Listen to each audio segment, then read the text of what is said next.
Assalamualaikum warahmatullahi wabarakatuh. Sahabat yang dirahmati Allah, pada kesempatan kali ini kita membahas tema yang sangat dekat dengan kehidupan kita, yaitu rezeki menurut pandangan Islam. Karena kalau bicara rezeki, semua orang memikirkannya. Ada yang pagi sampai malam bekerja keras mencari nafkah. Ada yang gelisah karena usaha sepi.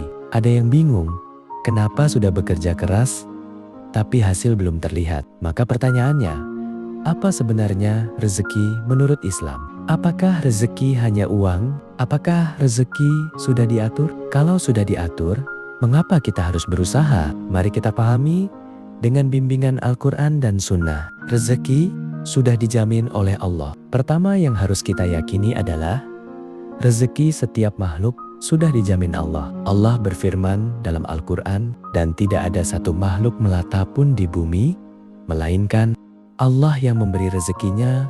Quran Surat Hud ayat 6. Tidak ada satu makhluk bergerak di bumi, melainkan Allah yang menjamin rezekinya. Lihat kalimatnya, bukan sebagian makhluk, tapi semua makhluk. Burung dijamin rezekinya, semut dijamin rezekinya, ikan di laut dijamin rezekinya. Bahkan bayi yang masih dalam kandungan pun Allah sudah siapkan rezekinya. Rasulullah SAW bersabda, sesungguhnya Ruhul Kudus membisikkan ke dalam hatiku bahwa tidak ada satu jiwa yang akan meninggal sampai sempurna rezekinya. Hadis riwayat Sunan Ibnu Majah dan lainnya. Artinya apa? Kita tidak akan meninggal sebelum rezeki kita selesai. Kalau begitu, apakah berarti kita tinggal diam? Tidak. Rezeki harus dijemput dengan ikhtiar. Islam mengajarkan tawakal itu bukan malas. Kita diperintahkan untuk bekerja dan berusaha. Allah berfirman, apabila sholat telah ditunaikan, maka bertebaranlah kalian di muka bumi dan carilah karunia Allah. Quran Surat Al-Jumu'ah ayat 10. Ayat ini luar biasa. Selesai ibadah, bekerjalah. Cari nafkah, cari karunia Allah.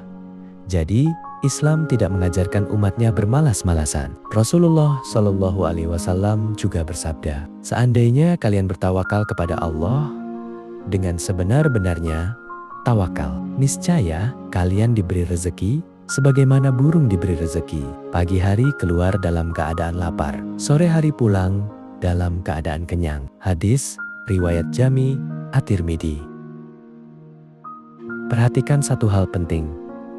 Burung itu bertawakal, tapi tetap terbang keluar sarang. Tidak ada burung yang diam di sarang sambil berkata, kalau memang rezeki saya ada, makanan datang sendiri. Maka orang yang ingin rezekinya baik harus punya ikhtiar, bekerja halal, berdagang halal, bertani halal, mengajar halal. Apapun pekerjaannya, selama halal dan tidak melanggar syariat, itu mulia di sisi Allah. Rezeki tidak selalu berarti uang. Kadang kita salah memahami rezeki. Kita menganggap rezeki itu cuma uang, padahal rezeki jauh lebih luas. Kesehatan itu rezeki, keluarga harmonis itu rezeki, anak soleh itu rezeki. Hati yang tenang itu rezeki. Punya waktu untuk ibadah itu rezeki.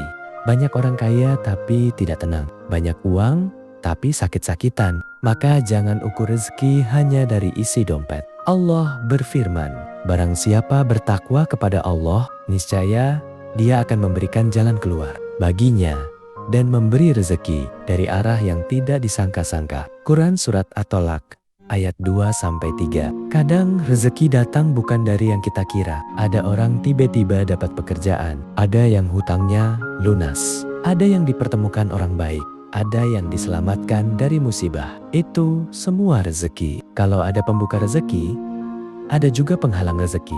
Salah satunya, penghalang adalah dosa dan maksiat. Rasulullah SAW bersabda, sesungguhnya seseorang bisa terhalang dari rezekinya karena dosa yang ia lakukan. Hadis riwayat Sunan Ibnu Majah. Maka hati-hati, kadang usaha sudah keras tapi seret. Boleh jadi ada yang perlu diperbaiki. Apakah sholat kita masih bolong? Apakah masih suka dusta? Apakah masih menzalimi orang? Apakah ada hak orang lain yang belum dikembalikan? Termasuk juga meninggalkan sholat. Allah berfirman, Perintahkan keluargamu mendirikan sholat dan bersabarlah dalam mengerjakannya. Kami tidak meminta rezeki kepadamu.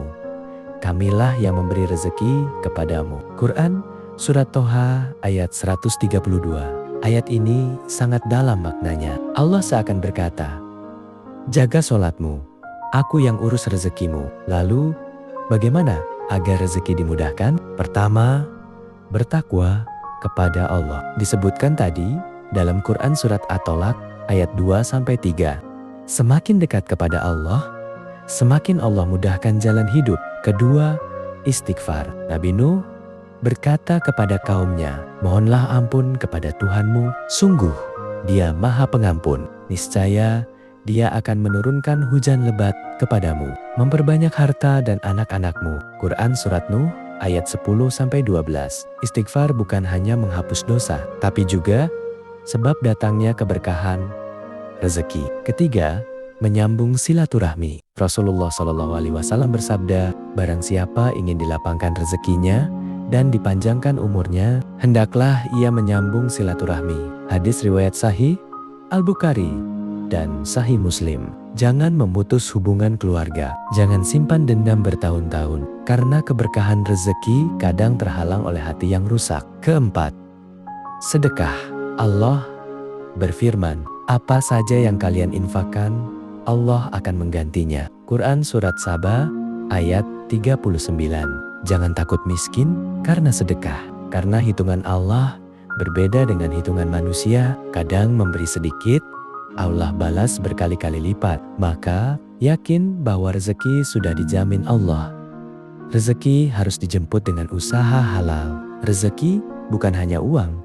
Jauhi dosa karena bisa menghalangi rezeki. Dan perbanyak takwa, istighfar, sedekah, silaturahmi, dan menjaga sholat. Jangan iri melihat rezeki orang lain. Tugas kita bukan membandingkan, tetapi berikhtiar, berdoa, dan bertawakal kepada Allah. Semoga Allah melapangkan rezeki kita, rezeki yang halal, berkah, cukup, dan mendekatkan kita kepada surganya. Wassalamualaikum warahmatullahi wabarakatuh.